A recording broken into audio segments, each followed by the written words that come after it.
Salve amigos, amigas, sejam bem-vindos, boa noite. Hoje, dia 22 de maio, né, de 2025, 6 horas da tarde, no Rio de Janeiro.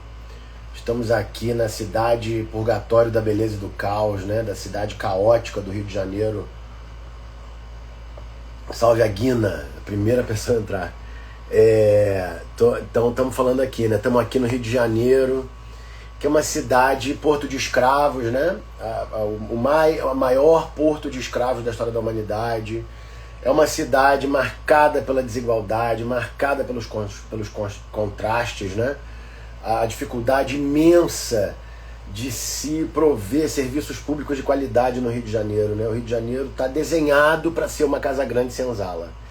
O Rio de Janeiro está desenhado para ser uma Casa Grande Senzala. E o Porto de Escravos da Praça 15 é o marco divisório. Do Porto de Escravos da Praça 15 para o centro e para a Zona Sul é a Casa Grande. Do Porto de Escravos da Praça 15 para a Central do Brasil, a Zona Norte, Zona Oeste e o resto da cidade inteiro é a Senzala. E isso é marcado pela ausência de serviços públicos e a alta mortalidade. E o fato de que as pessoas que não podem pagar por medicina estão morrendo muito cedo e estão com uma alta mortalidade e que... Eu até estava vendo lá com a inteligência artificial do Google, né? Eu até escrevi na inteligência artificial do Google, perguntei, inteligência artificial, a política de saúde, ela pode favorecer a desigualdade? Né?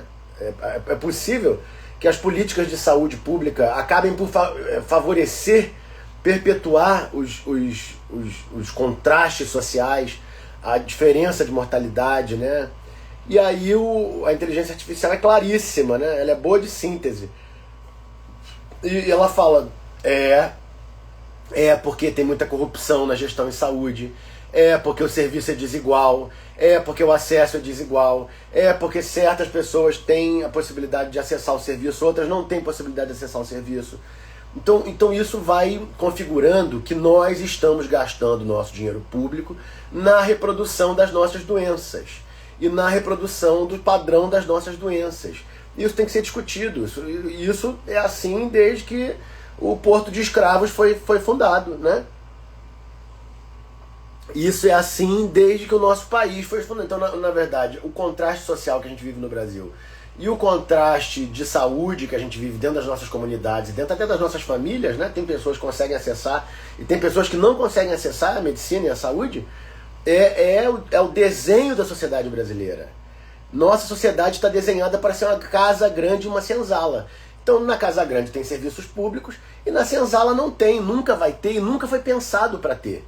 É isso que explica o fato de uma cidade do Rio de Janeiro em 2025, com 7 milhões de habitantes, 40% não tem saneamento básico. E se 40% não tem saneamento básico, já pode contar que essas pessoas vão ter mais infecções, vão adoecer mais e vão morrer mais cedo. Então, pode vacinar à vontade, pode dar droga à vontade. Mas se a pessoa não tem acesso à água limpa, não tem acesso a esgoto, vai dar alta mortalidade. Isso que era assim que era na Idade Média. Por isso que as pessoas morriam cedo na Idade Média. Porque não tinha água limpa, não tinha saneamento básico. E também, se as pessoas não têm acesso à nutrição adequada, que a nutrição é que dá longevidade também, né? Depois é que vai entrar os antibióticos e as vacinas. Mas na hierarquia da evidência científica, a água limpa é mais importante, o saneamento básico é mais importante, o bom encaminhamento dos dejetos, né? O tratamento do esgoto, que nós também não temos aqui, a gente às vezes nada no mar, sai com gastroenterite, né? Aqui no Rio de Janeiro. Então os nossos psicopatas gestores públicos, desde o início da escravidão, roubam até os canos de esgoto, roubam até a comida das crianças e a comida dos velhos, né? E o mais importante que nos interessa discutir do ponto de vista da psiquiatria é esse patrimônio mental que nós estamos incorporando, não é verdade, brasileiros e cariocas, né? Nós estamos incorporando um padrão mental que é o padrão mental da desunião, da complicação, do golpe, do roubo, da mentira, do parente roubando parente, do parente dando golpe em parente, né? Essa semana está entrando o inverno, né? E entrou o vírus influenza, né? Derrubou meio mundo, inclusive me pegou também, desde sábado, que eu fiquei com febre baixa e atendendo com máscara, né? Tive que partir para atender com máscara. e passei o máximo que eu pude para online, né?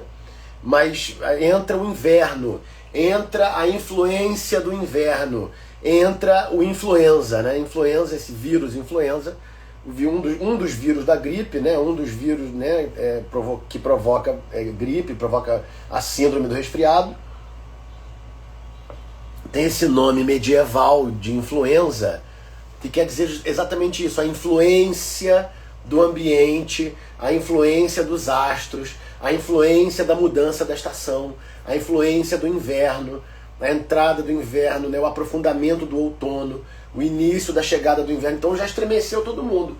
E do ponto de vista mitológico, que nós sabemos que é de grande importância psicológica, a descida do inverno, a chegada do inverno e a do outono, marca a descida da deusa Inanna, da Babilônia, né? Que depois vai virar a Perséfone no mundo mediterrâneo. Então ainda tem isso, além da influência do inverno e dos astros, tem a mitologia da descendência da deusa Perséfone. Perséfone é raptada, estuprada e levada para o inferno, onde ela vai se tornar a rainha dos mortos. Então essa entrada do inverno é um dos períodos mais complexos para a medicina e para a psiquiatria. É o momento que dá pico de depressão, dá pico de ansiedade, dá gripe para todo lado, dá influenza, covid, dá as coronaviroses, né? As coronaviroses comunitárias aparecem nessa hora. O vírus da gripe entra a epidemia de gripe, junto com a epidemia de gripe vem as epidemias de pneumonias, de infecções do trato respiratório, que são coisas graves, né, em populações idosas, em populações imunodeficientes, né? Então é risco de vida, é emergência, como nós estamos acompanhando alguns casos. Então isso é uma coisa que a gente tem que olhar, que eu estou sentindo no meu coração hoje, e que eu estou sentindo aqui no Rio de Janeiro, na nossa comunidade. Nós temos que olhar primeiro a pergunta mais importante de toda a minha carreira, que eu faço desde o Hotel da Loucura.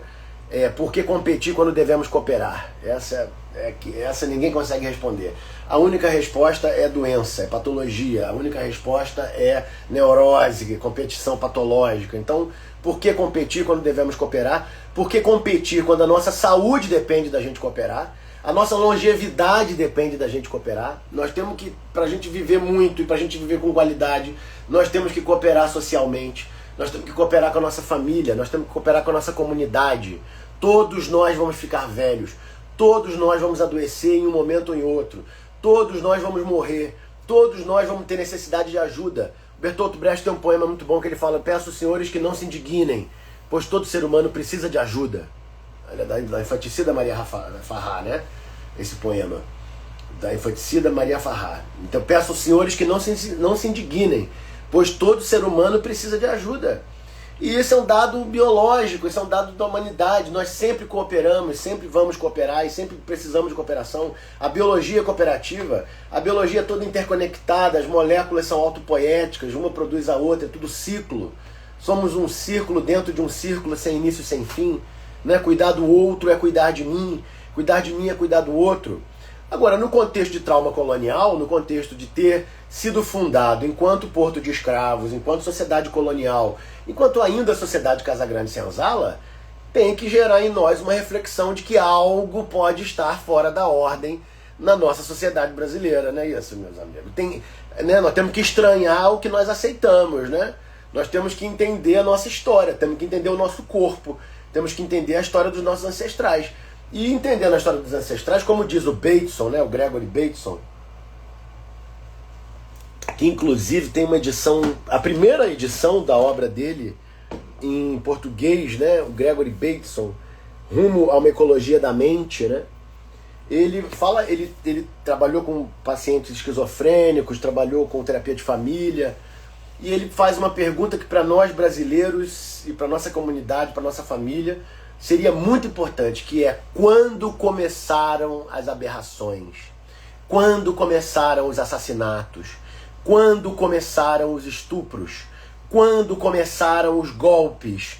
Quando começaram as fraudes? Quando começaram os golpes de Estado? Esse aí nós sabemos, começou em 1519 em Tenochtitlan, quando o Hernán Cortés dá um golpe de Estado no Império Azteca, que era o cérebro do sistema nervoso ameríndio, né? um cérebro central, né? O México, o umbigo do mundo. Então, a pergunta que o Bateson faz e a reflexão que ele faz, até nesse livro aqui mesmo, Rumo à Ecologia da Mente, Steps to an Ecology of Mind, Gregory Bateson, maravilhoso. Ele fala isso, ele fala, a gente tem que fazer um raciocínio, né? E pensar como é que era antes dos nossos ancestrais enlouquecerem. Porque nem sempre nós fomos loucos, né? Biologicamente falando, na nossa evolução, nem sempre nós fomos loucos. Nem sempre nós fomos violentos. Nem sempre nós demos golpes nos nossos parentes. Nem sempre a gente bateu a carteira da nossa tia. Nem sempre a gente roubou a caixinha lá da loja do papai, né? Então a gente tem que pensar isso, que isso é uma herança neocolonial, isso é uma herança colonial, isso é uma herança de uma mentalidade que não nos pertence, uma mentalidade que nos ensandece, uma mentalidade que derruba a gente de ser quem a gente é, uma mentalidade que adia o nosso projeto de saúde e uma mentalidade que adia o nosso projeto de desenvolvimento psicológico verdadeiro. Então essa que é a pergunta, quando começaram as doenças epidêmicas, assim, persistentes, né? Quando começamos uma sociedade onde o de cima sobe e o de baixo desce, né? Não era com os índios indígenas. Os indígenas estavam aí fazendo tribo, fazendo democracia tupinambá, fazendo democracia tribal, né? Fazendo rito coletivo, dançando, cantando, né? Produzindo sua cultura, sua identidade, há milhares, dezenas de milhares de anos aqui nas Américas, né?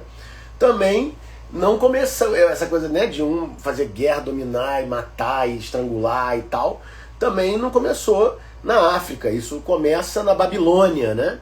Isso começa no Oriente Médio, há 4.000 anos atrás. Essa cultura guerreira, essa cultura excessivamente violenta, essa cultura que é regulada por códigos, né? O código de Hammurabi, né? O estudo da história das civilizações. E a antropologia das civilizações mostra, e isso não sou eu. A psique é a base, a mitologia é a projeção psíquica. Sempre foi, sempre será, e é um espelho da nossa atividade psíquica, né? Qualquer expressão cultural é espelho da nossa atividade psíquica. E as mitologias, elas personificam, né, nos deuses, né, nas forças da natureza. Isso aí, Dr. Carl Jung matou essa charada. O Freud também falava isso, quando ele falava do complexo de Édipo, né? E esses psiquiatras, Sigmund Freud, Carl Jung, a doutora Anísia da Silveira, né, que trabalharam com a mitologia mesmo, efetivamente, que meteram a massa, né, meteram a mão na massa da mitologia, na verdade estão aplicando exatamente esse mesmo de pensamento, esse tipo de pensamento, que é a reconstituição histórica. Você fazer a observação da mitologia de um paciente, dos mitos que ele fala, dos mitos que ele desenha, dos mitos que ele canta, dos mitos que ele dança, dos mitos que ele ritualiza, nada mais é do que olhar a história antropológica dele, do que olhar a história da constituição psíquica dele, a história dos símbolos que fazem a cultura e a linhagem dele. Então isso é anamnese, isso é Hipócrates, isso é uma coisa muito antiga que a medicina faz, que é reunir a história das pessoas. Então o Bateson, né, que nós estamos falando dele, um autor muito importante, quem me iniciou no Bateson também foi o Nelson Vaz, né? O Nelson Vaz me introduziu os pensadores mais importantes, Gregory Bateson, Humberto Maturana me apresentou pessoalmente, né? O Nelson em 2007 me levou para o Chile, me apresentou o Podoses e o Maturana. Então, e toda essa turma, Nisa Silveira, o Freud, o Charcot, o que nós estamos fazendo? A gente está fazendo um jeito de voltar na história, de voltar na memória das pessoas, pela mitologia, pelo desenho. A mitologia está no nosso cotidiano, absolutamente, tudo é mitológico, o nosso corpo é mitológico. A nossa organização tribal, social, coletiva, citadina é mitológica. Essas cidades, inclusive, aqui que a gente vive, é cidades babilônias, né? As cidades das Torres de Babel, é isso. Você vê que nós somos babilônios, nós somos sumérios. A nossa cultura patriarcal aí, de briguinha, de um matar o outro, de disputar, é código de Hammurabi. É olho por olho, dente por dente. Isso é elaboração deles. E trouxeram isso aqui pro Brasil, e isso entrou causando essa desgraça toda. Aí depois falam que a gente é inferior, que o brasileiro é inferior, né, que o brasileiro não presta. Pô, mas ninguém olha para a história do que aconteceu, e ninguém olha para a história dessa gente maluca que veio colonizar o Brasil, né? como disse Fred Hicklin, da psicose europeia, né, que chegou e falou, é tudo meu, é tudo ouro, eu quero ouro, é tudo do rei, é tudo meu, megalomania, delírio de megalomania, sai matando todo mundo, comendo todo mundo. Exatamente, o Marduk Tiamat é o mito babilônio que tipifica a emergência do deus feminicida, né? Do deus naturocida, né? Do deus que mata a própria natureza e mata a si próprio. Acaba que dá essa confusão do caralho aí que a gente tá, de neurose, né? De um devorando o outro, de um atacando o outro, né? Ninguém consegue fazer festinha de criança. Querem fazer lista VIP até em festinha de criança. Querem fazer lista VIP até no churrasquinho na praia, entendeu? Rio de Janeiro tá assim. Eles estão querendo fazer lista VIP até em rodinha de samba, entendeu? Então isso não vai dar certo, isso vai criar mais, o de cima sobe, mais o de baixo desce. Eu fico abismado, assim, né, os artistas todos, né, gente que fala em Brecht, gente que fala em Shakespeare, né, que eram homens revolucionários, homens libertários, de um teatro libertário, de um teatro liberador, fazendo lista VIP aí, né, o tempo inteiro. Mitologia judaico-cristã também muito. Pois é, o demiurgo solar, os deuses solares, e o judaico-cristão é babilônio. A gente vai ver que o Moisés imitou foi o Hammurabi, né? Eles imitaram o código de Hammurabi. Líamos poesia na sala de espera. Salve, Samuel! Bicho, luta, né, cara? Fizemos muita coisa. Fizemos muita coisa lá no pavãozinho. E aí essa coisa que a gente fazia, né, Samuel? E que eu faço até agora, né? Que é ficar organizando grupo, fazendo teatro e fazendo evento cultural e tal. Meus amigos, é o único caminho para sair dessa farinha pouca, meu pirão primeiro. Nós temos que acabar com essa cultura de farinha pouca, meu pirão primeiro, imediatamente, se quiser que a festinha de criança dê certo. Se quiser que vender drop na esquina dê certo. Se quiser que atender um doentinho direitinho, dê certo, que ele seja atendido, né, pelo médico de família, depois vai no cardiologista, depois vai no urologista, né? Porque desse jeito que tá, não tá dando, porque é todo mundo competindo, o pessoal metendo a mão, né? O de cima sobe, o de baixo desce, os vulneráveis morrendo cedo, né? A população de rua morrendo aí, aumentando e morrendo, né? Então isso é que é uma patologia coletiva, nós temos que mudar isso. E é legal o Samuel falar dessa coisa, né, de ler poesia, que a gente fazia isso lá no Pavãozinho, porque é o caminho ainda. O caminho é a ação cultural, o caminho é a arte, o caminho é a música, o caminho é a dança, o caminho é o esporte, o caminho é a ação criadora. E o esporte tem que tomar cuidado, porque o esporte está lotado de competição patológica também, um monte de gente pirando, se jogando pelo ladrão, com negócio de competição patológica, excessos, etc. Mas o esporte, enquanto ferramenta benfazeja, enquanto ferramenta de promoção de saúde, é inigualável, né? O esporte é muito poderoso de fazer. Magia magia vem de imagem, né? De ímago, né? Mago, magia, mago, imagem, imago, imagem, né? Imagem em ação. O caminho é a criação, né? A criação das imagens, a magia nesse sentido, né? E o caminho é a magia, né? A lá Anísio da Silveira, né? O mundo das imagens, né? O mundo dos imagos, né? E essa Anísio da Silveira, né? Essa abordagem Anísio da Silveira é legal, porque é uma imagem, uma arte, né? Trabalha com a arte, com as artes todas, inclui todas as artes. Ela sistematizou a experiência de psicoterapia com todas as artes, inclusive com o teatro, e deixou escrito que o teatro ficaria para ser desenvolvido mais tarde, de acordo com a potência que essa linguagem tem, que teria que ser um teatro como Arthur, né? E eu, hoje, em 2025, posso dizer, nós fizemos esse teatro ao longo dos 7 anos de trabalho do Hospício do Engenho de Dentro. Nós fizemos, só olhar os vídeos, é só olhar as produções, as peças, o Hamlet, o Dionísio, o Ray Lima, o Júlio Santos, né? Eram magos. Todos nós somos magos nesse sentido, né? De que a gente produz imagens. E a doutora Nise soube transformar seus pacientes em seus magos, em seus produtores de imagem. E o fato de você começar a produzir suas imagens transforma o seu psiquismo. Porque as imagens, como disse Baruch Spinoza, são conjuntos de afetos, né? O conjuntos de afetos. O Palhaçuz, né? O Matraca está na Bahia, né? Dando aula, continua fazendo lá na Bahia, Então é o caminho, não tem jeito. A gente tem que ser ator da nossa história. Nós, brasileiros, temos que ser atores da nossa história. Temos que ser magos da nossa história. Temos que produzir as imagens da nossa história. Porque essas imagens que eles deixaram pra gente aí, e essa sociedade colonial da farinha pouca, meu pirão primeiro, nós estamos de saco cheio, tá todo mundo de saco cheio. Não se dá pra fazer medicina de boa qualidade numa sociedade dessa. Porque um puxando o tapete do outro, um tirando vantagem do outro, um roubando do outro. Os médicos são invejosos, ficam todos com inveja, todos com ciúmes uns dos outros, né? Você não pode ter um resultado positivo, que os médicos ficam com inveja, ficam com ciúme do seu resultado, é uma loucura, né? Inclusive tem literatura discutindo isso, a inveja médica, né? Que é o fato de que os médicos, ao invés de cooperarem e um vibrar com o resultado do outro, e um vibrar com a clínica do outro, e um vibrar e crescer, porque cresce junto, cresce a comunidade, cresce a família, crescem as famílias, cresce tudo, né? Era para estar tudo melhor. Não, fica um disputando migalha com o outro, um disputando doença com o outro, um disputando família com o outro. E raros são os médicos que conseguem cooperar. Eu, graças a Deus, tenho muitos pacientes médicos e muitos amigos que coopero, que eu encaminho e que as pessoas me encaminham. E é assim que se faz medicina. Medicina não se faz sozinho.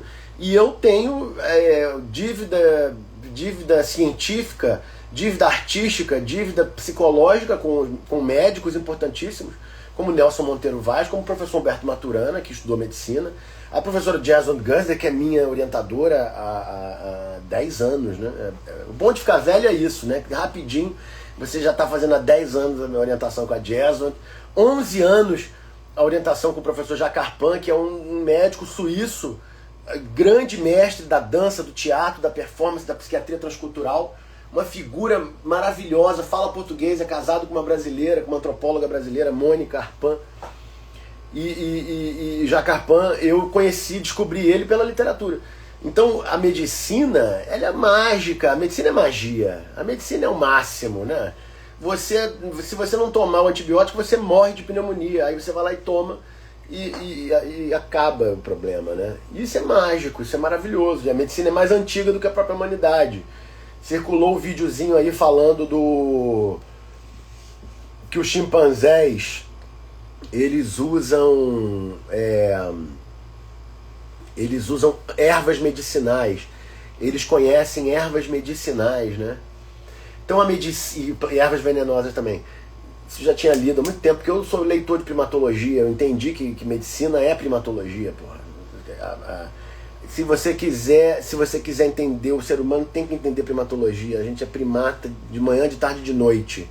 Todos os nossos hábitos são primatas, a nossa sexualidade é primata, a nossa briguinha é primata, a nossa fofoca é primata, a nossa medicina é primata, tudo é primata no ser humano. Nós somos um primata, um grande primata, inclusive geneticamente, né? É 99,8.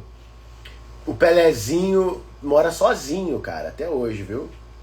Pelezinho, um caso de sucesso dos maiores. Inclusive na segunda-feira, no ensaio da cruzada que eu tô fazendo, Reginaldo Terra veio. Reginaldo Terra, o ator também histórico, também nós tiramos do Hospício do Engenho de Dentro. Então é isso aí. E o Pelezinho entrou na festa que nós fizemos na Praça General Osório, né? Foi aquele dia que o Pelé entrou, nunca esqueço, em maio de 2011, né? Então é isso.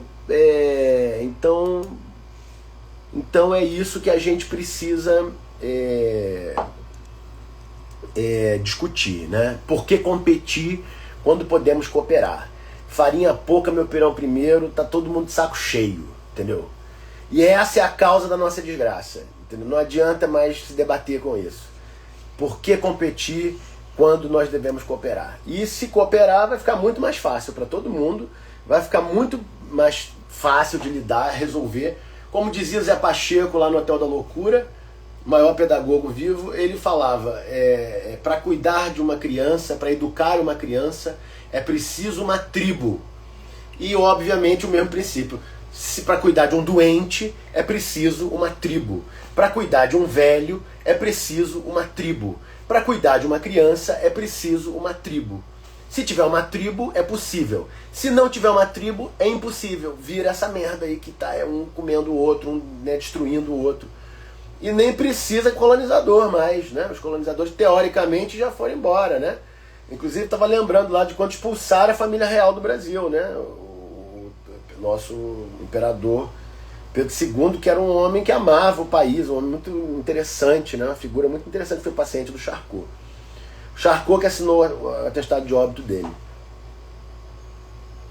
Então, a gente tem que pensar, expulsamos a família real, mas não expulsamos o nosso complexo de inferioridade.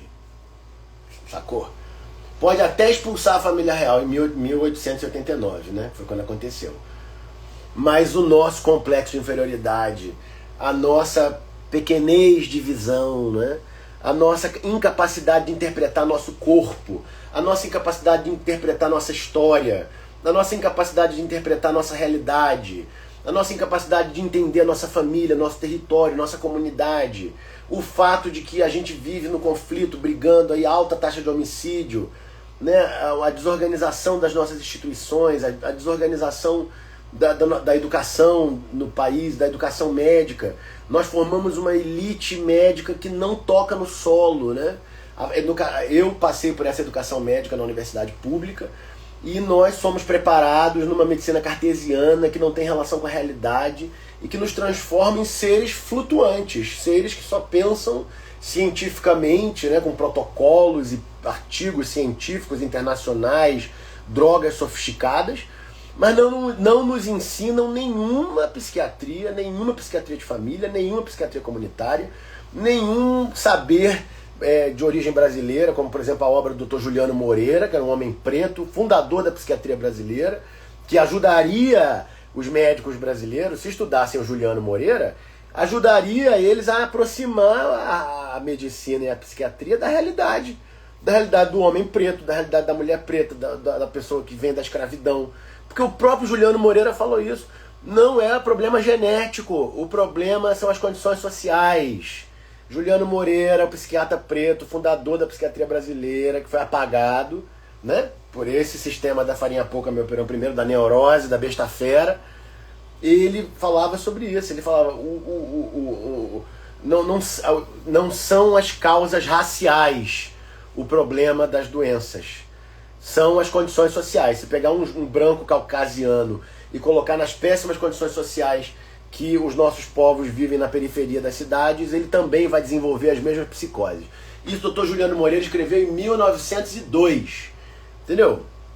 Então isso, se os médicos brasileiros estudassem a obra do Juliano, como eu fui estudar por pesquisa, mesmo correndo atrás, capinando, né? Capinando o terreno, eles falam, pô, então a gente tem que prestar prioridade máxima nas condições sociais. Nós temos que prestar prioridade máxima nas condições simbólico-sociais, nas condições psicológicas, nas condições das realidades das famílias, das comunidades, né? Que foi o que o Juliano fez, na moda dele, na maneira dele. Introduzindo Freud no Brasil, dando aula para Nise, dando aula para Osório César, formando pessoas, colaborando com o Ulisses Pernambucano, organizando um pensamento brasileiro na medicina, na ciência brasileira, na ciência médica brasileira, que o Juliano Moreira fundou um monte de sociedades médicas, essas todas aí que apagam ele hoje, foi ele que fundou. A Academia Brasileira de Ciência, a Academia Brasileira de Medicina, a Academia Brasileira de Neurologia e Psiquiatria, foi o Juliano que fundou. E ele recebeu Einstein no hospício da Praia Vermelha, né? Então isso já mudaria muita coisa. Estudando Juliano Moreira, estudando a obra da Nise da Silveira, entenderiam o que é o território brasileiro. O território brasileiro, a comunidade brasileira, como foi o Engenho de Dentro, como é o Engenho de Dentro, uma sociedade, um bairro da zona norte do Rio, do subúrbio, marcado por desigualdade social, marcado por pacientes muito oprimidos, pacientes muito atacados socialmente, moradores de rua, ex-escravos, escravos. O Hospício do Engenho de Dentro foi fundado inicialmente para abrigar os escravos com doença psiquiátrica. Que a própria Gina Ferreira escreveu sobre isso na tese dela, né? Então isso é um tema de hoje, né? Um tema do agora, que é: nós estamos recriando as nossas doenças com as nossas neuroses, nós estamos recriando as nossas doenças com os nossos traumas, nós estamos recriando as más condições sociais com o nosso dinheiro público. Essa que é o dado fundamental, né? Em vez de pegar nosso dinheirinho público, que a gente paga imposto pra caceta, para melhorar nossas condições de vida, melhorar a saúde, fazer uma política pública coerente? Não. Como é um aparelho colonizado, é tudo ao contrário. É uma ciência europeizada, né, que quer fazer uma medicina de jaleco branco e salto alto e, né, drogas e exames e máquinas, né, para poder fazer sucesso para o patrão estrangeiro, né? Então isso tudo vai gerar uma medicina brasileira que é uma medicina sem alma, uma medicina que não tem alma, que não tem identidade, que não tem raízes, que não tem raiz comunitária, que não tem raiz familiar, né? A gente aprende, Luísa, por exemplo, né, Luísa Savieto, minha colega da UF, né, a gente é lá da UF, né, minha caloura, né, da UF, a gente aprende na escolinha de medicina, no catecismo da medicina, que você não pode se envolver com o paciente, né, das BETs, medicina de robô, né, não pode se envolver com o paciente, não pode sentar na cama do paciente. Eu lembro de um professor da semiologia falar isso, não pode sentar na mesa, na cadeira do paciente, na cama do paciente para examinar ele, né? Fui monitor de semiologia, exatamente. Semiologia é a base de tudo. Nício da Silveira é semiologia, Sigmund Freud é semiologia, Charcot é semiologia, né? Tudo é semiologia. Se fizer uma boa semiologia, fazer uma boa medicina. Se conseguir interpretar bem o símbolo do doente, conseguir fazer um bom diagnóstico, né? Então eles ensinam a gente que a gente não pode se envolver. E que não pode não pode se emocionar também. Você tem que ser uma máquina, você tem que ficar objetivo. Isso é a maior loucura, entendeu? Porque você está dentro da sua subjetividade, você está dentro das suas emoções. Então, quem quebrou isso também não foi eu, não, foi o Jung, né? O Jung vem com isso de forma muito poderosa, porque ele é muito autêntico, muito maravilhoso. E ele fala isso, nós todos somos curadores feridos, né? Todos nós somos pacientes, curadores e curadores pacientes, e ao tempo a gente vai com a prática, vai entendendo que cada doente que a gente atende é um aspecto da nossa personalidade, é um aspecto do nosso próprio organismo. E cada pequeno caso de cura, cada pequeno caso que você consegue melhorar, que a pessoa avança, cada internação que você evita, cada família que você consegue engajar no processo de terapia é curar a si próprio, né? É você se melhorar. Isso é muito profundo, demorei 20 anos para entender isso, mas é essa a essência mesmo da medicina. Você cura quando o outro cura. Você cura quando você cura junto, porque nós somos seres biológicos, né? A nossa organização é coletiva. Nós nunca fomos indivíduos na biologia, né? Nós tomamos paralisação dos médicos de família. Ah, olha aí, que bom. É isso mesmo, tem que paralisar tudo e tem que denunciar essa gestão psicopata que rouba tudo. E também não é para levar para o pessoal, não, porque não é de hoje. E tem que partir para recuperar o poder da medicina. A medicina é muito importante, a medicina é muito poderosa para a gente deixar que a burocracia domine ela. E a medicina, ela é a mais antiga tradição primata, não é nem humana, não. A medicina é a mais antiga tradição primata. E nós estamos aí tendo que defender e restaurar a medicina. E o ponto que nós estamos vendo que tem que ser falado imediatamente é a questão da saúde mental dentro da medicina. A questão da saúde mental nos currículos médicos. Porque nós estamos formando médicos que não sabem fazer psicoterapia.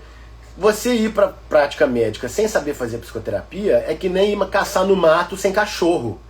Uma hora você vai bater no paredão da neurose, né?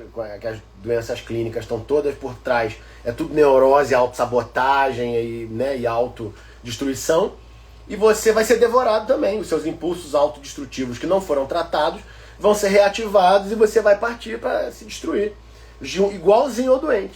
Porque nós somos seres humanos iguaizinhos a todos os doentes que a gente atende.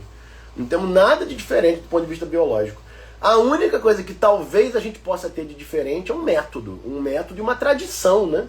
E uma tradição de milênios aí, né? Uma tradição de milhares, né? De milhares de anos, dezenas de milhares de anos, né? Que é o tempo que a medicina começou a ser escrita, nos papiros egípcios, na África, né? Pelo menos 5.000, 10.000 anos atrás. E fora o tempo em que isso já era aprendizado, essa coisa das ervas, eu conhecia a planta medicinal. Então é muito importante. Que boa notícia, paralisação dos médicos de família e APS. Dia 11 de junho, na Cinelândia. É agora.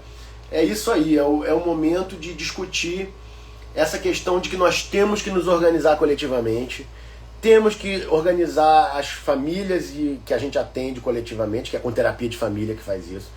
Temos que organizar as comunidades com terapia comunitária, com teatro, com música, com dança, com ações coletivas, com ações coletivas de restauração de memória, né? Porque a ação coletiva para ficar cultuando o demônio já tá cheio aí, né? Tá todo mundo correndo atrás, o demônio é a pressa, nós já sabemos. Agora, como é que faz para cultuar a memória? Como é que faz para cultuar a história da comunidade? Como é que faz para cultuar a história das pessoas? É com teatro, é com filme, é com música, é com dança. Com teatro, com filme, com música, com dança, produzida a partir da memória da família e da comunidade. Senão, fica também só repetindo coisa comercial. A mudança que nós fizemos depois da Anísia da Silveira, depois do Dr. Lula Vanderlei e depois da doutora Lígia Clark, que Lula Vanderlei é aluno de Lígia Clark e Anísia da Silveira, né? Tá lá no Engenho de Dentro. Essa, não é mais comercial, é relacional, né? É chegado o tempo de uma arte relacional, não é mais a arte comercial. A arte comercial, ela só rouba as nossas memórias e fica achando a gente querer ficar parecido com a Barbie, com quem. Mas a arte relacional, aquela arte onde é construído no diálogo, onde a obra se completa à medida do que as pessoas dialogam e cocriam e avançam, como um espetáculo, como um jogo de futebol, como um jogo de vôlei, como um jogo de basquete, como um trabalho de grupo, como uma festa junina, como um carnaval, como um cortejo, né? São jogos dialógicos, né? São jogos coletivos. Eu ouço lá no Flamengo os professores de futebol falarem o tempo inteiro isso. Tem que passar a bola, porque futebol é jogo coletivo, né? E como dizia o Amir Haddad, quem pede recebe, quem está em movimento tem a preferência, entendeu? E tem que passar a bola, e é jogo coletivo. É esse tipo de atividade que vai fazer o caminho de abertura de diálogo, de relações, e nessas relações as memórias vão emergir. E nessas relações as memórias vão aparecer. E nessas relações e nesses diálogos, nesses bons papos sem papa na língua, como eu falo que é uma boa terapia, vão aparecer memórias, vão aparecer traumas. E é aí que nós temos que estar preparados para trabalhar e temos que estar preparados para atuar de forma que não reproduza os nossos traumas, não reative os nossos traumas, que já foram tratados antes, no nosso processo terapêutico, na nossa construção cultural, nas peças que nós fizemos, nos poemas que nós escrevemos, tudo nós estamos colocando nossos traumas, estamos exorcizando os nossos demônios, justamente para a gente poder participar do movimento coletivo e do movimento comunitário de uma forma contributiva, sem ficar dando chilique, sem ficar nem atacando ninguém, nem rompendo nada, conseguindo cooperar, desenvolver, né? Sem permitir que as crises e os conflitos explodam as relações coletivas, como geralmente acontece, né? Como acontece nos casamentos, como acontece nas famílias que estão traumatizados. Então esse que é o pulo do gato, né? É você, como diz o Ray Lima, né? Cuidar do outro é cuidar de mim. Também morre quem atira, né? Muitos castelos já caíram e o seu está na mira. Também morre quem atira, né? E cuidar do outro é cuidar de mim, né? Então você ter essa noção biológica, né, de que nós somos seres autocriadores, né, que um está criando a si próprio e criando o ambiente e criando as relações com os outros, e isso opera em rede, né, de modo que se uma pessoa adoece perto de você, você também adoece junto. Se uma pessoa cura perto de você, você também se cura junto. Se uma pessoa está em um momento de desenvolvimento saudável, isso te inspira como movimento saudável. Então a medicina é autocura. A medicina é autocura. Se você tiver com a autocura em cima, e prestando atenção na tua autocura também, esse processo agora que eu tive aí, essa entrada do inverno aí, do influenza e tal, eu tive que mudar um monte de coisa da rotina, passei um monte de paciente online, tive que atender máscara, porque teve casos aí, né, pressionando, casos urgentes, atender de máscara e tal, mas o tempo inteiro prestando atenção se eu estou melhorando. E eu melhorei. Eu não deixei a energia me devorar. Eu melhorei. Nesses últimos 5 dias eu estou saindo da gripe sem ter tomado nenhum remédio, nem autohemoterapia, nem nada que eu sempre faço. Então isso voltei a nadar hoje, né? Que é meu remédio principal atualmente. Então me curar é curar o outro. E se a gente cura junto, nós vamos ampliando esse germe da cooperação, esse germe de que é o germe natural, é o germe de que nós estamos programados. Todos nós estamos programados para amar. Todos nós estamos. A alegria e o prazer é a vocação do viver. A biologia está programada para cooperar. A biologia cooperativa, essa ideia de competição, isso é uma doença. Isso é um negócio patológico, entendeu? E que fez parte de uma era, né, da era patriarcal, de dominação da natureza. E que o Maturana, nosso professor Humberto Maturana, é tudo que a gente estava procurando, que é uma síntese de uma nova biologia. O Maturana faz a síntese de uma nova biologia nessa publicação aqui, ó, A Origem das Espécies por Meio da Deriva Natural. Então é isso que nos interessa, entendeu? Não vamos perder tempo, vamos fazer o que funciona. Agora, isso envolve muito trabalho, muita pesquisa, muita prática clínica, muita ciência. Por exemplo, imunologia do Nelson Vaz, né? Tem uma avenida inteira de imunologia do Nelson Vaz para ser desenvolvido a partir disso, do Maturana, de deriva natural, rede de linfócitos, linfócito cooperando com o organismo cooperando com o linfócito. Não é essa visão aí de bate-bate, de briga-briga, de guerrinha do sistema imune, defesa do sistema imune, né? Então são esses os temas que nós temos enfrentado, meus amigos. Vamos acabar com a farinha pouca, meu perão primeiro.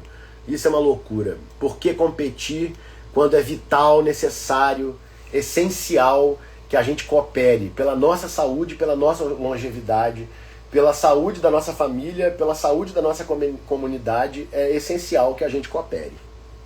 E não está rolando. A besta fera é quem está vencendo. A neurose competitiva. E vamos apoiar a greve dos médicos de família aí, que é uma boa notícia, finalmente. Porque a situação realmente é muito desrespeitosa com os profissionais de saúde e com os pacientes, né? O que nós estamos tendo é uma gestão psicopata aí, que eu já falei disso, inclusive fechou o Hotel da Loucura. Essa gestão psicopata esgota todo mundo, fica todo mundo fudido, arrasado, né? Vendo dinheiro voando pela janela. Aí o profissional de saúde mal gerido, né? Isso acontece com quem trabalha para convênio também, acontece com quem trabalha no hospital privado também, que é a má gestão, é a ganância na medicina, né? Aliás, Hipócrates diz, a causa da loucura dos homens é a ganância. Então a gestão muito gananciosa, muito psicopata, fica todo mundo arrasado para começo de conversa. Não é promoção da saúde, é promoção da doença, né? Então é aquele ambiente de promoção da doença, o ambiente da promoção da doença. E aí tudo trava, é um puxando o tapete do outro, é um mentindo pro outro, é um falando que vai fazer, não faz. E isso vai criando um ambiente precário, um ambiente de decadência permanente do característico do porto de escravos, característico do trauma psicopatológico colonial que ainda é perpetuado pelo nosso cotidiano, pela nossa prática ritual. Irrefletida, né? Os rituais que a gente faz sem refletir. Porque se a gente refletisse, faria um teatro melhor, né? Entraria em cena para fazer um teatrinho de melhor qualidade. Como diz Artaud, o problema todo é esse, é um teatro muito mal dirigido, né? Que se fosse um pouquinho melhor dirigido, melhorava muito. Então, é isso que a gente tem que fazer. E como é que a gente vai fazer isso? Valorizando a nós próprios, valorizando nossa ciência, valorizando os nossos cientistas, valorizando os nossos médicos, valorizando a doutora Anísia da Silveira, valorizando o doutor Juliano Moreira, valorizando o Ulisses Pernambucano, valorizando o Osório Thaumaturgo César, que foram psiquiatras brasileiros maravilhosos, que fizeram obras maravilhosas envolvendo arte, educação, cultura, Freud, valorizando o Dr. Charcot, né, fazendo as raízes serem válidas, porque senão a gente vai ficar sempre correndo atrás da própria sombra. E esse é o dilema no Brasil, não nos falta nada. Não nos falta dinheiro, não nos falta gente, não nos falta território, não nos falta nada, comida, nada. A gente tem todos os recursos nas nossas mãos, né? Estamos com a faca e o queijo na mão. O que nos falta é sanidade mental. O que nos falta é investir e acreditar na psiquiatria verdadeiramente brasileira, que é a doutora Nise, né? A obra mais ampla aí da psiquiatria brasileira é Nisa Silveira, não tem quem chegue perto, né? Então é isso que falta, é só a gente valorizar o que a gente tem, a gente valorizar o que a gente conhece e conhecer para valer e fazer as experiências se desenvolverem na verdade, né? A vera, né? Como nós dizemos. Então, muito obrigado, vamos seguir aqui para fechar o atendimento do dia e acreditem em vocês, acreditem no seu território, acreditem na sua família, acreditem na sua comunidade, acreditem no meio onde nós vivemos, porque se nós não acreditarmos no meio que nós vivemos, quem vai acreditar por nós? Os colonizadores é que não vão ser, os neocolonizadores, o PixBet aí, o pessoal, os agiotas internacionais, esses estão entrando para vender o demônio, para vender a solução falsa, para vender a medicina de mentira, a medicina que rouba o sangue do povo, né? Agora, para a gente acreditar na gente mesmo é um processo terapêutico, né? E é um processo de pesquisa, de autopesquisa, de mergulhar nas raízes da nossa cultura, nas raízes da nossa história. Essa questão que eu falei, os cientistas brasileiros, o que fizeram já nesses séculos os cientistas brasileiros, o que fez Juliano Moreira, o que fez Nelson Monteiro Vaz, né? O que fez Carlos Chagas, que foi indicado ao Prêmio Nobel e as instituições brasileiras negaram, né? E aí retiraram a indicação ao prêmio. Então esse aí são símbolos da nossa doença e símbolos do caminho da nossa terapia, né? A partir do entendimento disso nós vamos conseguir entrar em estados mais cooperativos, mais criadores, e parar com o negócio de guerra, de briguinha aí, que isso aí é neurose, isso aí é reativação de trauma, é repetição de trauma, é amplificação de trauma, né? Nunca resolveu nada. Como diz o Eurípides nas Bacantes, e desde quando, Penteu, a força resolveu algum assunto humano, né? Nunca resolveu nada. O que resolve os assuntos humanos é a sabedoria, né? Hipócrates fala isso no Tratado da Loucura e do Riso. A melhor defesa de uma cidade não são as balas de canhões, nem as espadas, nem as lanças pontiagudas. São os conselhos de seus cidadãos mais sábios. A melhor defesa de uma cidade são os conselhos de seus cidadãos mais sábios. Não é porrada, nem tiro, nem bomba. Muito obrigado, muito boa noite. E essa foi mais uma lição da clínica do início do inverno no Rio de Janeiro, com epidemia de influenza, todo mundo gripado, pneumonias, confusão, pneumonia nos idosos e muita psicoterapia, né? E muita terapia de família e muita ação cultural para a saúde mental, né? Que é o que a gente tem realizado e sustentado aqui no Rio de Janeiro nesses últimos 16 anos, que é o tempo que eu cometi a loucura de abrir o Hotel da Loucura. Muito obrigado, muito boa noite e um bom dia de paralisação aos médicos de família. Dia 11 de junho vai ter apoio lá na Cinelândia, todo mundo na Cinelândia com os médicos de família. Valeu, Henrique. Força pra moçada e organização coletiva. E organização coletiva também com as comunidades, né? Os médicos de família têm um potencial de organização coletiva imenso, inigualável. E se os médicos se unem à comunidade, a comunidade se une aos médicos, ninguém segura. É o que eu estou vivendo aqui na clínica, porque eu trabalho para os meus doentes e para minhas famílias. E quem diz o que é bom e como eles melhoram é a conduta e a nossa relação, e melhora mesmo. Se for coletivo, vence. Se fragmentar, né, isso que tem que tomar cuidado com os egos e as individualidades eventualmente traumatizadas, né, porque elas é que vão romper os pactos coletivos, né. Aliás, romper pacto é um negócio que o pessoal aí do governo adora.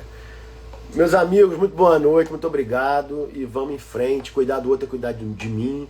Me curar é curar o outro é me curar. Também morre quem atira.